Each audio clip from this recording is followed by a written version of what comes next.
नोङो मा गेलेयोमोन? काराटे। नोंनो बबे जायगायाव गेलेनानै मा मोनबोनाय जादोंमोन? First Bordoisila Open Karate Championship Bongaigaon 2023। मा मोनदोंमोन नोङो? सिलभार आरो ब्रन्ज मोनदों। गोसोखौ माबायदि मोनदों? मोजां मोनदों। खनबेसे बेबायदि सिलभार आरो ब्रन्ज मेडेलफोरखौ मोननो हाखो? मेरला गोबाङानो गेलेबाय। मा जायगायाव गेलेहैखो सिगां? गुवाहाटी आरो बङाइगाव, मासपारा एलपि स्कुल, ओमफ्राय दाखालि बङाइगाव बरदैसिला, ओमफ्राय Guwahati. Gold medal? Gold medal औ मोनबाय। मोनबेसे मोनखो गल्ड मेडेलखौ? मोनसे। बबे जायगानि नोंनि गामिया? गान्दा गागेब। एगेन्सआ माबायदि मोनदों नोंनि एगेन्सआ? आंनि एगेन्सआबो आं बादिनोखामोन। गेलेनानै खय बोसोर जाखो?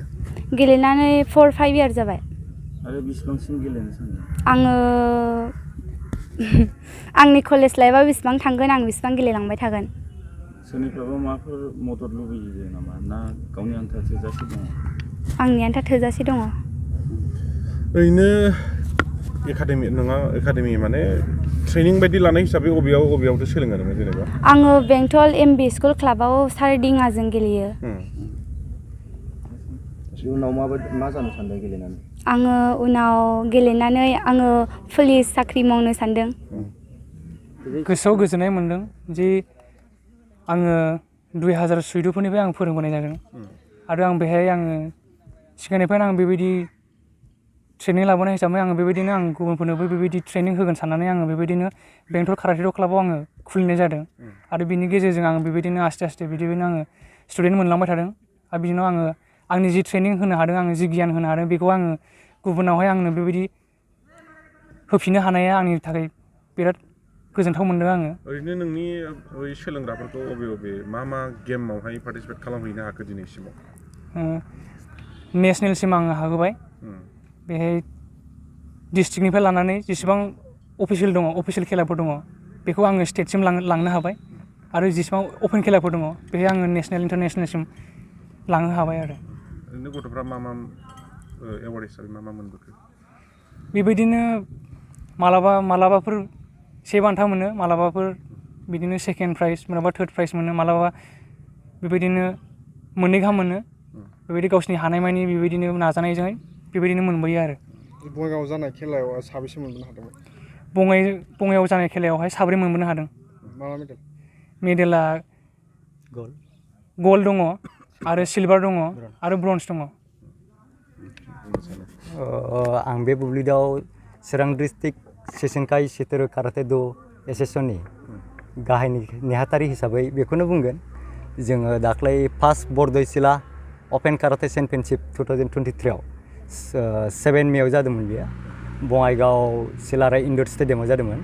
बेयाव जोंनिफ्राय बेंटलनिफ्राय साबा थांदोंमोन, साबायाव 3 मेडेल मोनबोदों, गल्ड मोनसे आरो सिलभार मोननै, माखासे ब्रन्ज मोनदों। तारपिছত जोंनि चिरां डिस्ट्रिक्ट सेशनकाई शिट'रु काराटे Do-Associationनि जानानै टटेल जोंनियाव चिरां जिल्ला हिसाबै 39टा मेडेल्स मोनबोदों। सोरबा ब्रन्ज, गल्ड बिदिनो टाउनशिप आरो गसाइगामि बेंटल क्लाब बेखिनियाव जोङो 39टा मेडेल मोननो हादों आरो। जोंनियाव आंनि आन्दाराव दा 7टा क्लाब दङ दा। दा फार्स्ट जाबाय RCC क्लाब थालिगाव, बेनिफ्राय दा मोनसे सोलिगासिनो दा गोदान मा होनो बड' हाउस मोनसे दङ मेनन स्कुल खाथियाव, बेनिफ्राय गसाइगामि, ओमफ्राय बेनिफ्राय फुथिनालियाव मोनसे दंमोन, ओमफ्राय बलांगुरि एकाडेमि, ओमफ्राय जों सापागुरि लिटिल फ्लावारावबो जानो थांगासिनो। सोलोंगिरिफोरखौ माबायदि मोननो हायो? सोलोंगिरिफोरखौ बिदिनो जोङो माखासे जोंनि फोरोंनायनि सायावबो मोननो हायो, जेरै ससियेल मिडियायाव माखासे फार्स्ट जों इउथ आसाम अलिम्पिक गेम्सआव गेलेहोदोंमोन सासे रैसुमै बसुमतारी, बिनि गेजेरजोंबो निउस मिडियानि दारै होनाय जादोंमोन। बेयाव जोंनाव बहुद कन्टेक्ट फैदों, बहाय फोरोङो, बबे क्लाबाव फोरोङो, आरो जोंनि कन्टेक्ट नाम्बारखौ होदों आरो बेनि थ्रुयैनो जोंनाव माखासे स्टुडेन्टफोरा फैयो आरो।